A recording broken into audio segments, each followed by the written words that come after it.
everybody. My name's Claire. Hi, nice to meet you. Hi. My one fan. Thank you very much for being here. Thank you. Are you ready for this next panel? Yeah? Do we have any Troy Baker fans in the house? Okay, do me a favor. As soon as I introduce him, I want you to just whoop and cheer and make the loudest noise. I want the back of the hall to hear us. Can you do that? Okay, are you ready? Please welcome to the stage, it's the wonderful Troy Baker! Louder, let's go! Keep it going! No, for the next hour. Like, don't stop. Yep. We'll wait. We'll wait. Peely! I have been looking for you. Can we sit down? Yes, we can. Okay, I want to know, show of hands, if you didn't go home, you just stayed here last night. Okay, great. Good for you. See, Kel, we're praying for you. Someone's hand just went. Just kind of up, you don't want a minute? We got a guy far. This is what I like to do the first time I sit down at at a panel. What's your process? I just want to take them all in for a second. Okay. We got some people that were like, I'm dipping my toe into this water. This is your first con ever. Show of hands. Okay, Oh. okay. Go. Look around you. I want you to find the weirdest, craziest person. That's you next year. You get one free pass. And then the next one, you're like, who's ever been to the Ren Fair? Ever been to the Ren Fair? All right. Yep. So they strategically place the alcohol in that fair. So you walk in, you get your ticket, you get you know what? Of course, it's 10 o'clock in the morning, but we'll have a little bit of mead just to be on brand. And so you get that first drink, and all you've had is a donut. And it's hot because it's August in LA. And then next thing you know, you're like, all right, I'll buy a shirt. I walked out looking like I was Johnny Depp's stunt double from Pirates.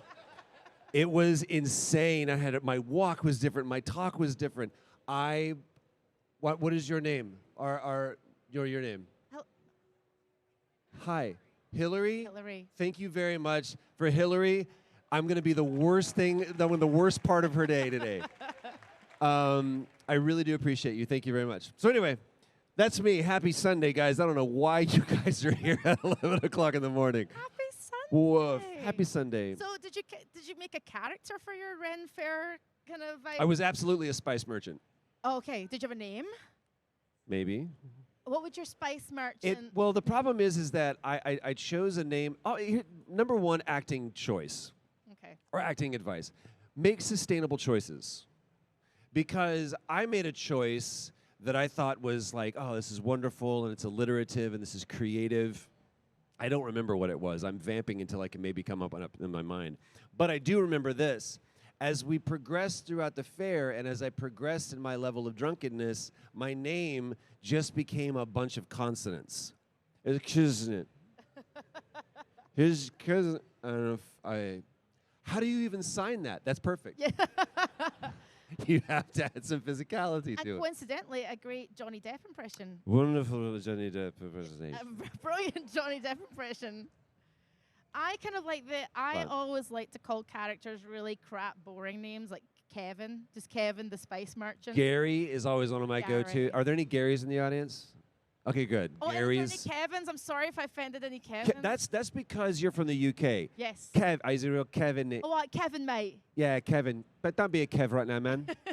Oh, Gavin. You know, Gavin's a different one. I know a bunch of Gavins. Gavin's always the guy that's like, hurry up, Gavin. Come on. We're not going to wait all day. So what's a common name in America then? I always thought it was like Brad.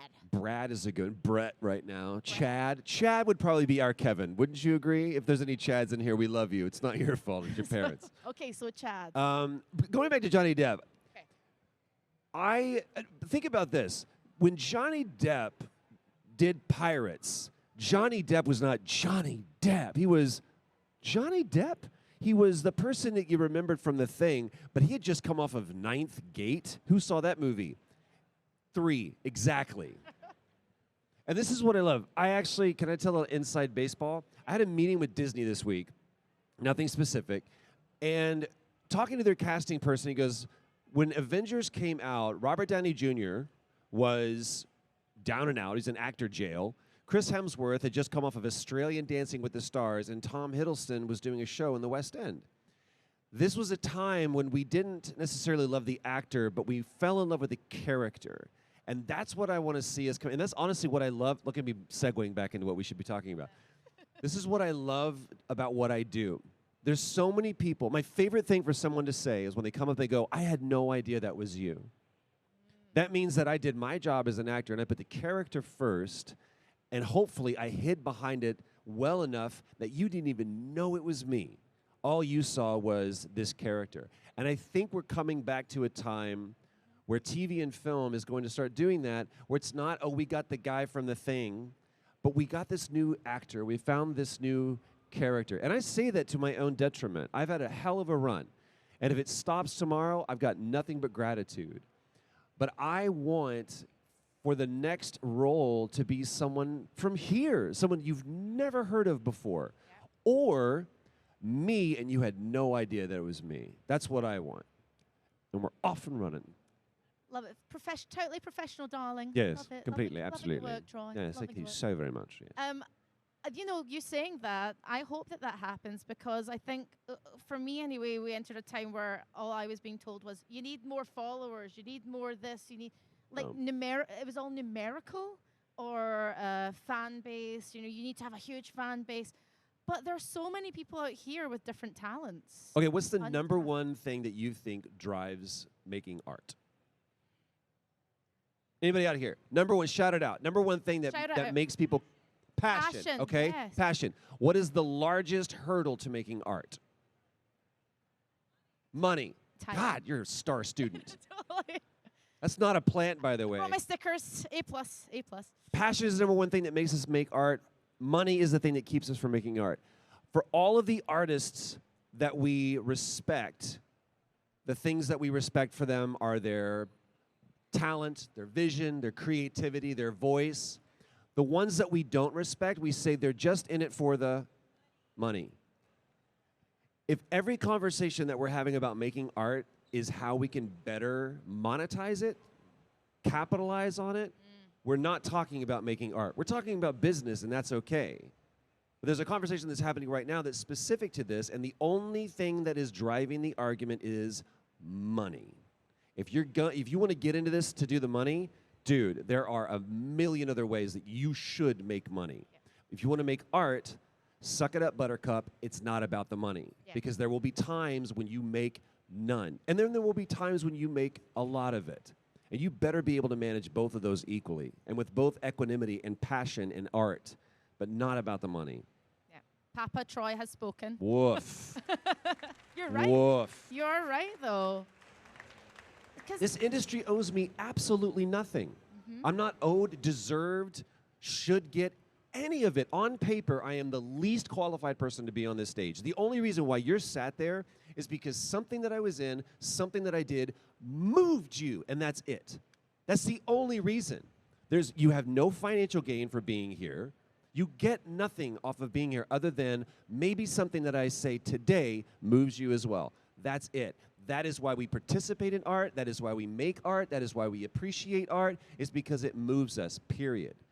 Stop making it about the money, please. But regardless of social media and modern times, yes, human beings will always be storytellers. Always. And that's why we're here. That's why you guys are here, because you've enjoyed Troy's work as a storyteller, and it's connected with you somehow. Yes. And that's why we're sitting. It's like, and this is almost like a campfire. We're telling stories. Absolutely. Again. So when people say things like, you need more of this and more of that, the business side, fine. But we're human. You know what you need more of? Mistakes. Yes. That's what you need more of. That's all that you are lacking, is mistakes. And the reason why mistakes will be your highest commodity is because that means that you tried something. Mm-hmm. My successes have taught me absolutely nothing, but my mistakes have been my greatest teachers. Oh, yes.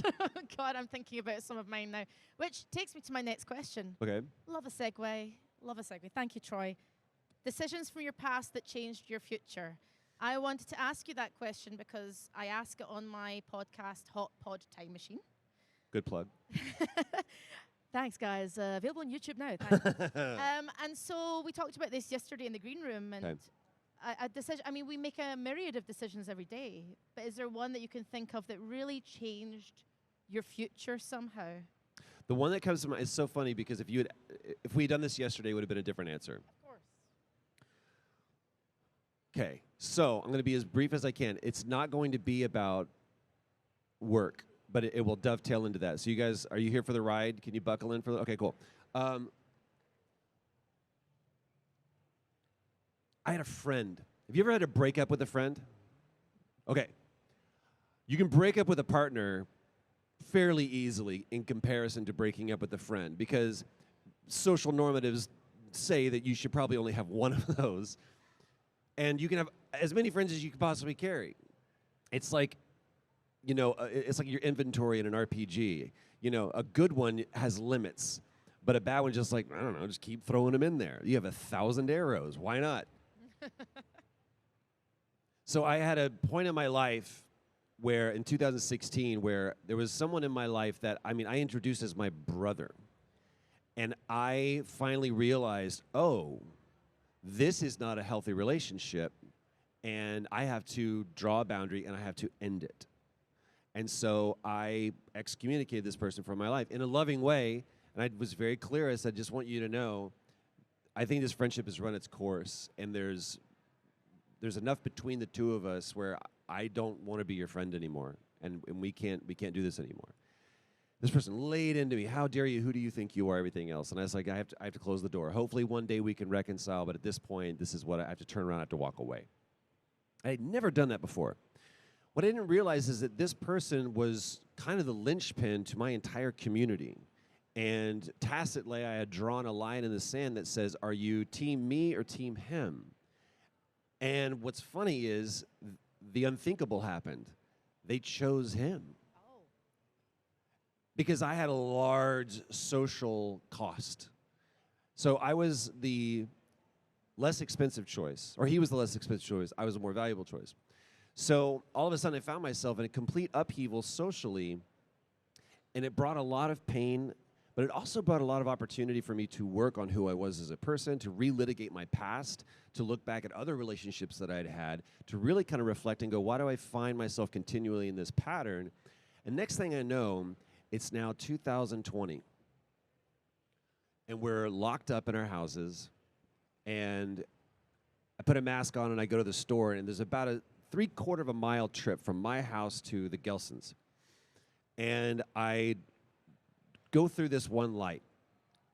I don't know if you've ever done this before, but like it was yellow, but it was orange.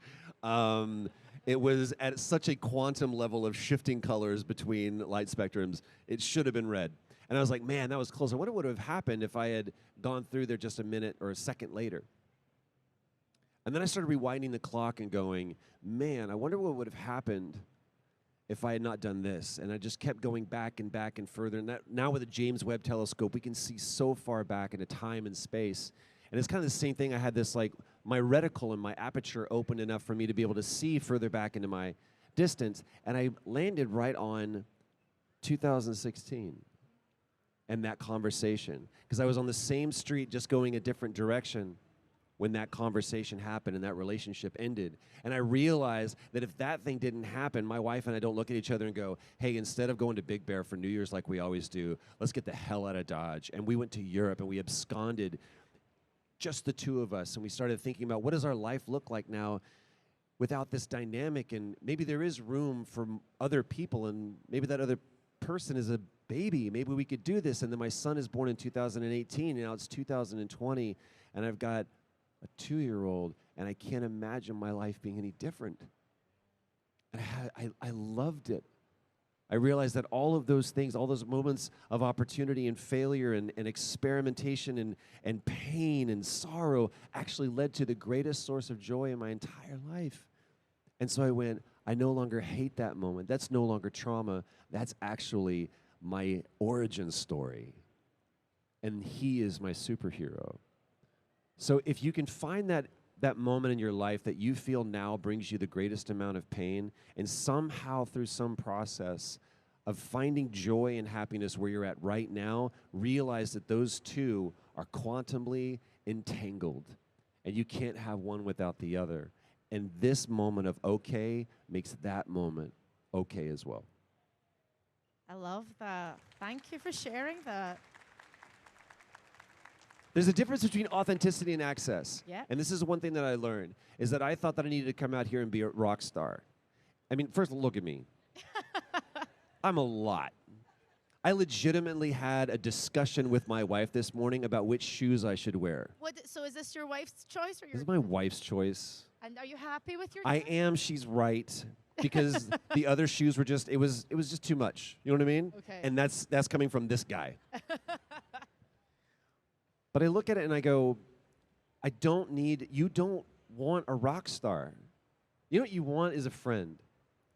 There's two things that I think I realize this about myself, and I bet everyone here that's gathered in these chairs under this incredible, look at this structure. It's like the Borg built this. You know what I mean? I would wager that everybody here, at least a large majority of people that are here, really need to know two things, and that's it.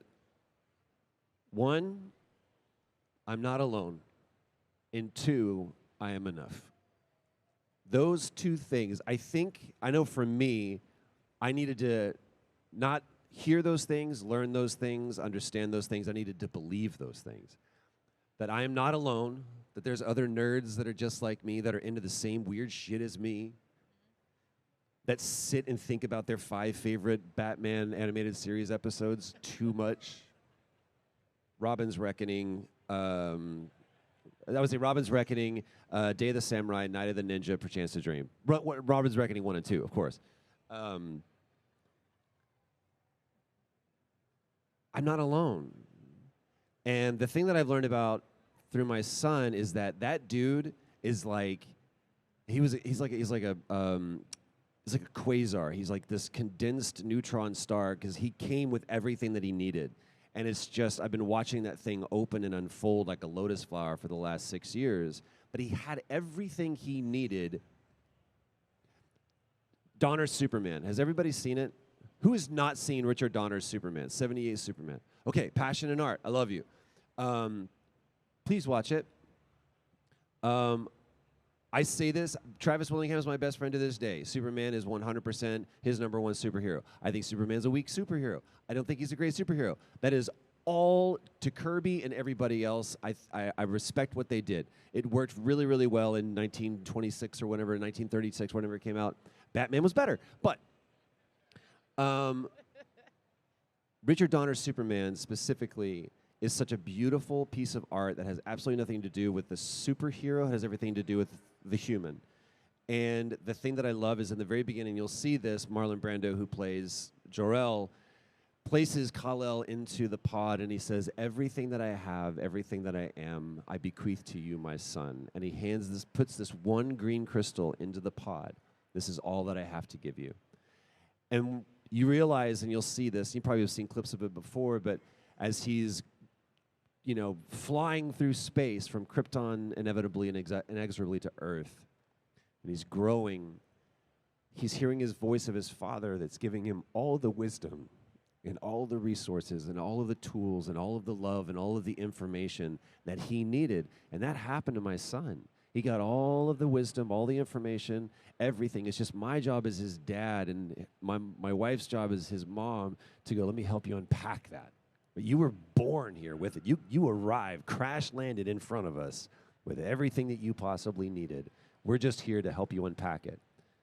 And the things that my parents didn't do for me and the things that your parents didn't do for you, that's what therapy is for. That's what you get to do as a 48-year-old and go, they never showed me how to unpack this. But it doesn't mean that you haven't had it your entire life. It's been inside of you the whole time. It's just now incumbent upon you, for those of you who have left your parents' house, to unpack that for yourself. And you do that with your friends. You do that with the things that you watch, the books that you read, the games that you play, the conversations that you have, the stories that you hear and the stories that you tell. That's how you unpack your superpower and your superhero. I'm on fire today, you y'all. are. I'm like, this is it. Like, Troy. Oh, it's Sunday. That's what it is. That's what it is. You guys came to church. You're making it very. This is the easiest panel. I'm like, yeah. Is this the easiest? I'm like, yeah, man. It's like 8 seconds at the rodeo. Just squeeze your legs and hang on. I've got a very random question to ask before we go to fan questions. Okay. So we're going to go to fan questions shortly. I don't know where Christina is with the mic, but she'll be here soon. Hillary, thank you very much. There she is. Thank you. Please, can we have a round of applause for Christina, lovely stage manager. Okay. When you're, I always ask voice actors this question. When you're in the house on your own, no one's around, do you sing or talk to yourself in your characters' voices? Oh my God. Not even necessarily my characters. Oh, really? Just characters. And what's really cool, who has kids? Okay. Yeah. Who has kids 10 or younger? Nope. Just one. Okay. 2. So, okay. For those of you who have, passed on now into adolescence and out of the toddler phase, I'm realizing now I want my son to be more talented than me, and he's already showing me that he's got that. He is so good at mimicking and voices, but it's funny because I have to be very careful about some of the voices that I do because he will do them. And I'm like, you can't go to school doing that one. So I very rarely talk in my own voice, to be honest with you. I'll be in my car. I'll be just going, and I've going crazy, some people. And it's not even just the voice, it's the whole thing. There's this German who's just so tired and very, bored with everything.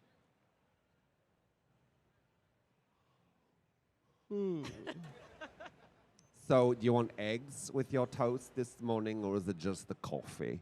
It drives my wife crazy. On your own or to your wife? Either on my own, or she'll walk in the room, and we're at the point in our marriage where it's not weird anymore. Normally, if you just find someone doing the dishes and I'm doing the stain, right? They'd be like, "Are you okay?" She's like, "I'm just gonna go." And they'll flow. Yes, you got a fella gonna do something about that. Going what? I might go out to the truck first of all and find out. I'll take the trash cans out too. It's just constant. It's just a litany of lunacy happening in my house constantly. If you my Ring camera, God alone, is just blackmail at this point. It's just somebody at Ring, if they ever wanted to just, I'm going to retire, be like, Mr. Baker, we have these videotapes of you, and please put on pants in the morning when you go. So yeah, it's your job should be an extension of who you are. It should not be the ransom for the person that you want to be. You should be doing you, playing the role of you in everything that you do. And so I do this all the time. It's just the difference is I do it in specific locations sometimes for a specific reason, and they give me money for it. That's the only difference. The caveat to that is that I do not seek those opportunities to fulfill me in any way. In the same way that art does not exist to fulfill the artist. You can't look at this and go, I'm just not happy with this. Not your place, dude. Mm-hmm. Your job is to fart it out. To get it out of your being. It came from the ethos, from the ether, from space, wherever, through you as a willing vessel for all of us to experience, agnostic of your view of it. God, don't criticize your own work. Are you kidding me? Learn from it, sure. But don't decide whether it's good or bad. Not your place. You are not the spectator. You are the creator. So if you make a video, which is a great opportunity, by the way, to express yourself as a creator, send the first draft or don't send it at all. Don't iterate upon your idea, just get it out and let people see. I'm so tempted right now. I'm learning Japanese, so is Traveler, and he's crushing it. We speak to each other in Japanese. He's 6. Proud of my boy. I'm playing drums. I started playing drums when I was 12 years old, and I learned how to play improperly, and so I'm now relearning the right way to do it. And I'm so tempted to do lives on TikToks where other drummers teach me how to play, and it's not because I subscribe to some. Have you seen that one guy? He's Argentinian. He's one of the best drummers in the world. He's just insane how good he is. He breaks the laws of physics with how well he can play. I want to be the guy that goes, I want you to see where I'm starting, so that you can appreciate where I'll end up. And I want to normalize learning and being bad and the novice and the apprenticeship level because we have plenty of masters. And that's what we like and that's what we follow as we go, oh my God, these people are so good. It's so amazing. It blows my mind. And the reason why we do that is because Ralph Waldo Emerson said that all of history exists for the sake of a single person. We look at the pyramids, we go, a human built that. I'm human and I can do greatness. We watch the Olympics because I may not be able to pole vault and break something with, but a human did that and I'm human, so I'm capable of greatness. So there's nothing wrong with appreciating mastery, but I also want to appreciate the apprenticeship level. And I want to watch someone, if we could go back in time to the 90s memes and be able to find the Star Wars kid, and maybe like he ended up being like, he could have doubled for Darth Maul. We have no idea. But to follow his journey from oops to greatness, that's the story that we all need to participate in. Exactly. Are you enjoying the sermon? Jesus, man. Homilies with Troy Baker. Let's get Christina up here. Just going to take your fan questions. So if you've got any questions for Troy, please queue up in the middle here. And please be polite to one another and be mindful of your fellow fans. Okay. And a light on you, too? It was a dark and stormy night. Wow. Speak, Hi. young man. Hello there. What's your name and question? Hi, my name is Brendan, and my question is, when it came to singing Future Days by Pearl Jam, how was it decided that was going to be the song perfectly describing Ellie and Joel's relationship in The Last of Us Part 2? Brendan, what an amazing question. It is equal parts Pearl Jam, Neil Druckmann, and Fate. So I don't get nervous very often. If I do, I feel that's my own insecurities and ego that's creeping up. He can take his question off the air. It's fine. But when the whole notion of Joel even playing guitar and Ellie being an astronaut came from us being on set during some downtime and Neil going, what would you have been if you hadn't become an actor? And I was like, I always wanted to be a singer. And I thought that's how I was going to set the world on fire, as being a musician. And fate said no. And instead gave me this, much better version. I looked at Ashley and goes, what about you? And without missing a beat, Ashley goes, astronaut. And we went, that tracks. And so fast forward to us doing part 2, actually even in between, for One Night Live, this live stage performance that we did, and actually put scenes from The Last of Us up on a stage, Neil goes, I have an idea for a special scene. And there was a song that Neil could play, and he still to this day can play it better than me on guitar. Neil would play for his daughter, and it was Future Days. And that's what he would sing her every night. And so he goes, I have this scene where Joel's going to sing. He always said he was going to teach Ellie how to play guitar, and he's going to sing this song. And I was like, don't make me do that, dude. Because the weight and the pressure that I feel of knowing how much this means to you. And so we do that for One Night Live, and it goes over like just a box of fireworks. It was amazing. And then we see that scene is going to be in the game. And more than any other scene, I think I got more nervous with that scene just because I knew what it meant to Neil. And all I wanted to do is live up to his expectation of it. And I think that scene is better than all of our expectations because of the teamwork that went into it and how much love and attention from everybody that worked on that game to make that scene what it is. But what I love now is, I don't know if you've seen this clip, Neil is now friends with Pearl Jam. And that's like, he's trying to pinch himself because it's such a dream come true. But hearing Eddie Vedder saying, I want to dedicate this song to Joel and Ellie, and for all the people that when they get lost in the darkness, they look for the light, at the Ohana Fest this last September, last week. That to me is the full circle of one guy having a dream and seeing it come to fruition. And not only that Eddie Vedder knows about Joel and Ellie, but that you know about Joel and Ellie, and that you can sit here and ask me that question and going, how is that the perfect story? My friend, it's Neil Druckmann, Pearl Jam, and Fate. Thank you. Thank you so much. Hello, my friend. What's your name and question? Hi there, my name is Stephanie. My question was that Uncharted, it's such an iconic series, so beloved by others, and like, how was it joining in the fourth game? As I said, I don't get nervous often, but the other time that I got nervous was my first day on set for Uncharted. And at this point, I've known Nolan and Richard and Emily. But then I stepped foot on stage, and we'd done rehearsal and everything else, but I was back in one part of the stage where we kind of, the actors hang out these little couches on stage. And then I look, and I'm seeing, you know, they're doing one scene before I get in there, and I hear action. And I watch Nolan North, Richard McGonigal, and Emily Rose transform into Nate, Sully, and Elena. And I go, oh, shit. I'm on set of Uncharted. And in 2006, I was doing a really, really bad movie in Texas. And it was January, it was cold. The movie was awful. The hotel was awful. It was just not a great experience. And a friend of mine, as a token of commiseration, said, hey, I'm going to let you borrow my PS3, and you need to play this game called Uncharted. And so every night from set, I would go home and go consider my life choices and try to think about how I could get out of this movie. And I would play Uncharted. And I realized that the way that they shot that game was the way that we were shooting the movie, just a better version of it. And that if they were in a Jeep, they built a Jeep and they were in a Jeep. And it was actors on a stage interacting with each other. And it felt different and it felt real. And I was like, that's what I want to do. And to flash forward to now, all of a sudden, I'm on set of that franchise. I was like, I can't believe this is happening. And I get to play Nate Drake's older brother, and I'm way younger than Nolan. I like saying that. But the friendship, it is truly the friendships that we made along the way. But all I wanted to do was be someone that like was a red shirt in Uncharted and died, and to be able to play, to me, was one of the greatest characters in that franchise. True honor, and I'm filled with gratitude. Thank you. Thank you. Thank you, my friend. Hello, my dear. What is your name? What's your question?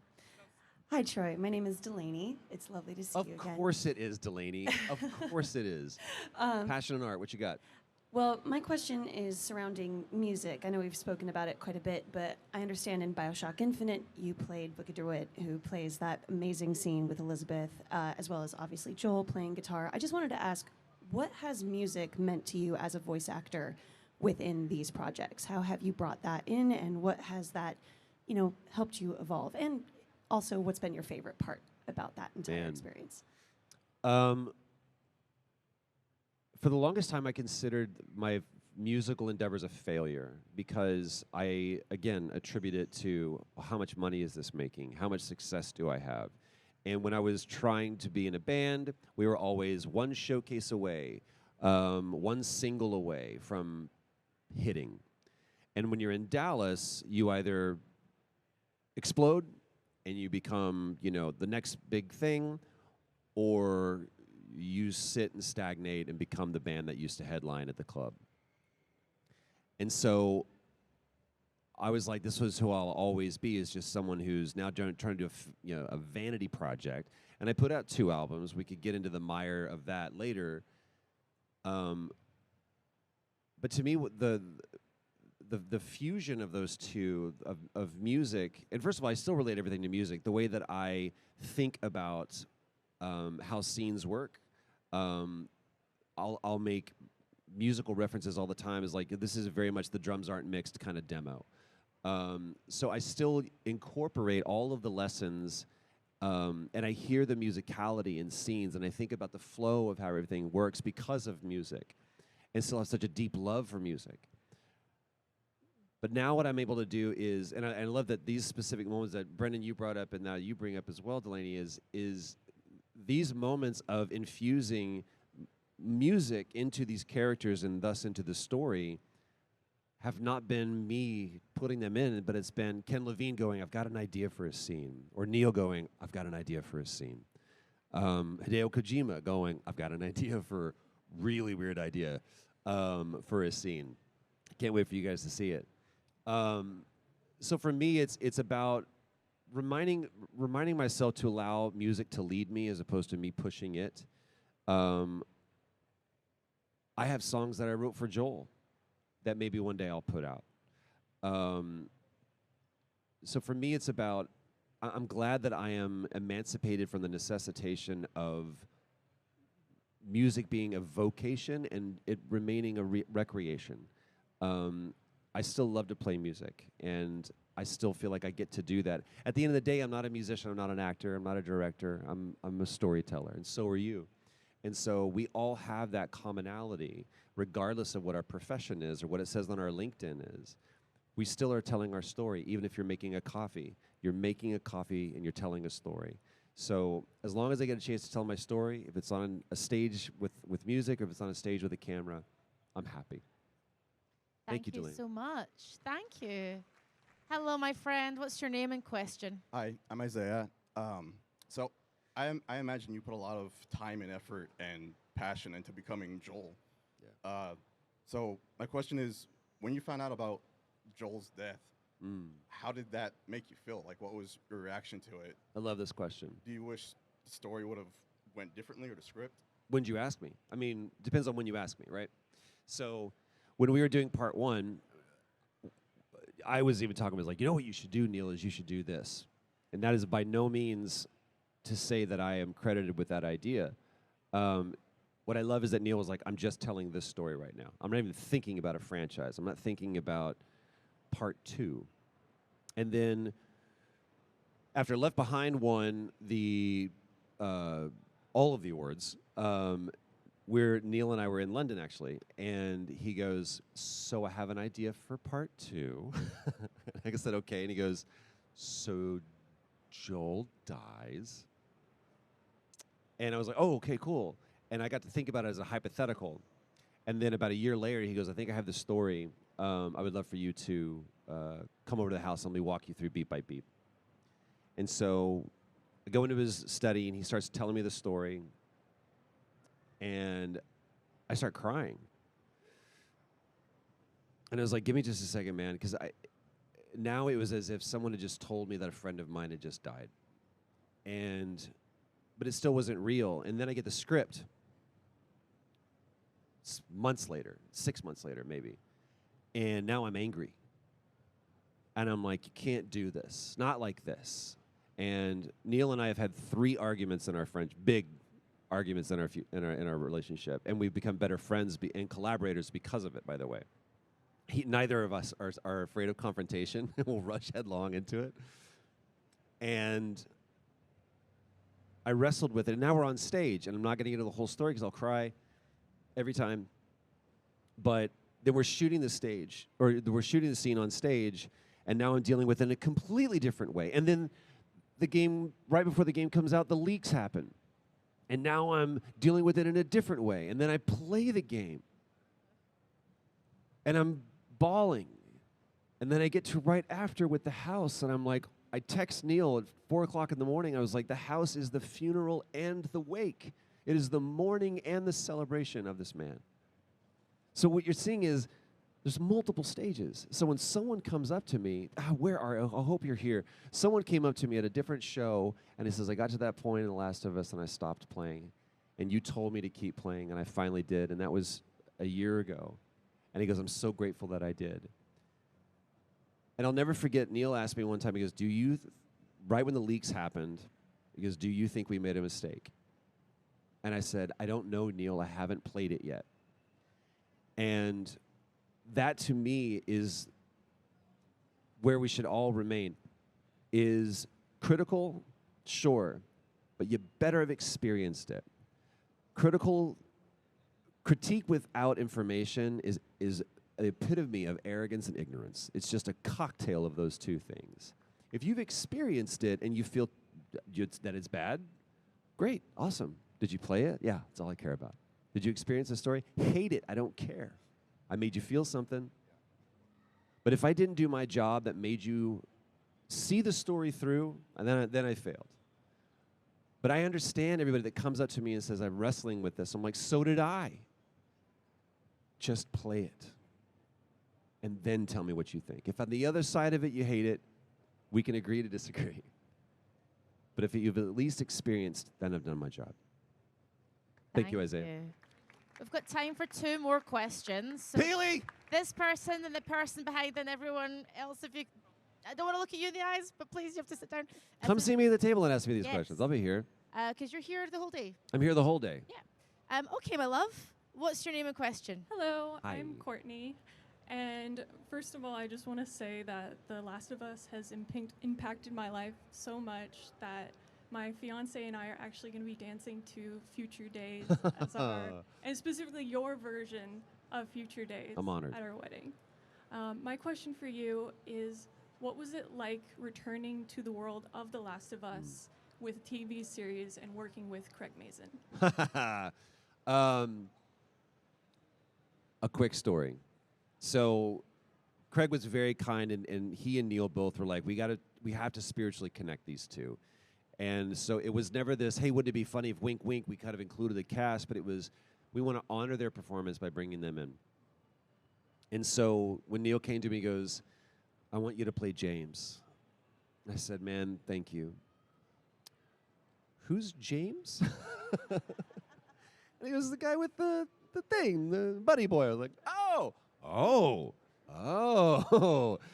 And I got to read the script, and I was like, man, because we have a huge challenge with that episode specifically is winter is one of my favorite parts in the game. Because if you haven't played Last of Us Part 1, this has been a really interesting panel for you.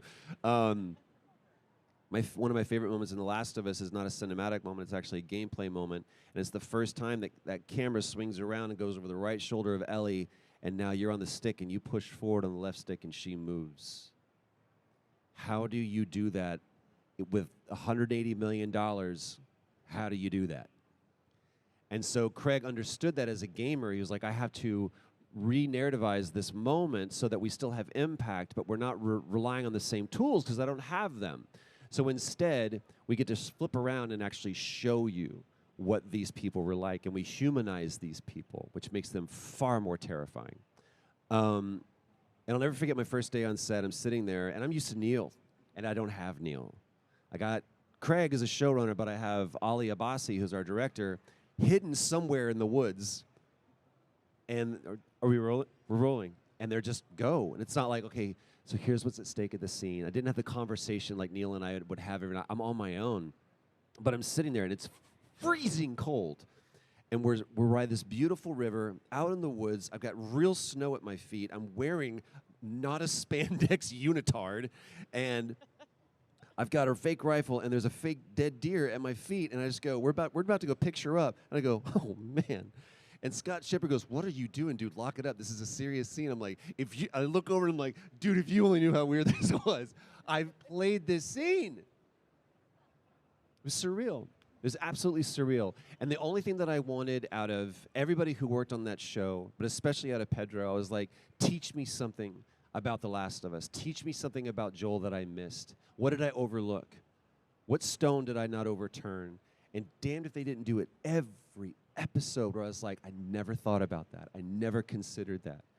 I could not be happier, could not be more proud, could not feel more comfortable about this role and this story being in those hands. Period, full stop. And I will say this, whenever someone comes up to me, I'm going to say this preemptively. If you come up and you go, you're the only one that can play Joel. I tell you now as a pat answer, I appreciate the sentiment, but I reject the notion. Because I don't want to be the last person that plays Joel. I don't want Pedro Pascal to be the last person that plays Joel. I don't want you to be the last person that plays Joel. I want this character to be the most iterated upon, most played character that we've ever seen in any form of narrative ever. I want to see him on the stage in the West End. I want to see him on the stage on Broadway. I want to see him in more games. I want to see him in books. I want to see him in your fan art. I want to see him in cosplay. Then we will have created a character that exists beyond one actor's performance or two, but now is proliferated throughout the world and is permeated in the consciousness of people because it makes you question the villainy, the humanity, and the hero of a person. And that's what we wanted to do with Joel. Thank you. Yeah. And congratulations on your engagement. Congratulations. Have a great first dance. Congratulations. You are The Last of Us. Yes. Yes, hello. Name and question, please. Hi, I'm Adam, and I was wondering, what is it like to see Joel go from this video game character who has a large audience for video games, but for more mainstream audiences is less known, go to TV and that more mainstream vision of a screen, of a television, and how that how you see that and how like it all worked out. I didn't get many opportunities without, obviously, Courtney going off on your answer as well, but I didn't get many opportunities with The Last of Us to go, I have no idea what's about to happen next. And then we get to episode 3. And then, because in The Last of Us in the game, Frank is a dude swinging on a rope with a bad Hawaiian shirt. And what I love is that Craig and Neil both were like, we have an opportunity here to tell a different story. And I remember before the show even came out, Craig just goes, we just got to get him to episode 3. If we get him to episode 3, we own them. And he was right, because I guarantee for the people that have seen that episode, you will never think about strawberries and never hear Long, Long Time Again without thinking of The Last of Us. And that is through the beauty of Murray Bartlett and Nick Offerman, but it's also through the director, the writer, the DP, everybody that worked on that show. That specific episode wanted to show what love looks like in that world and the beauty that we can find. It really goes back to the very beginning of The Last of Us, when they first saw that planet Earth thing and they saw how the cordyceps fungus became this beautiful crystallized thing, and the beauty that emerges from truly the horrific. And that, to me, is what that episode is all about. So that was a surprise to me. There were surprises that I saw from the performances, surprises that I saw to the storylines, even the very beginning, the opening in the first. That was the last thing that they shot, by the way, is the introduction with the kind of the Dick Cavett interview that they do with John Hannah. And there's going to be stuff in season 2 that you're not expecting. And there's stuff that I've already seen that I think Neil Druckmann gets the best episode. I'm a little biased. But that episode made me cry twice, and one of those things I'd never seen before. So I think that the beauty of this is not that the TV show or the film is not the alpha form of these things. It is complementary, supplementary, but more than anything, that I asked Neil this: why are we doing the show? We've already shot it. We've already scored it. We've put it out, and people accept it. If they don't want to pick up a controller, then maybe they should just play the game. And he goes, I care too much about Joel and Ellie's story to keep it from people that will never experience it, so I will bring it to them. So that's why your job as an artist is to bring your art to the people. I'll tell you this, for anybody that brings me fan art today, it takes bravery, it takes talent to make art, but it takes courage to share it. And you are compelled as an artist to share your art. Don't keep it for yourself. And again, share the first draft or don't share it at all. I have an entire text thread of drafted, never sent, and some of that is just for me. But instead of posting something online to all of your followers, send a text to one person and say, I love you. Share that joke with one person and not 500 or 1,000 or 50,000 or whomever. Make your art personal, and I guarantee you it will connect far more than going viral. Thank you for Thank your you, Adam. question. I'll see you guys later. Thank you so much for spending time with me. And thank you. Troy, thank you very much. My absolute It's been pleasure. wonderful. From the moment we met back in Manchester 5-6 years ago, Yeah. and we talked about Jeff Buckley, We did. I just knew, it was like, I like this man. So thank you very, very much for Always a being pleasure. with us all here today.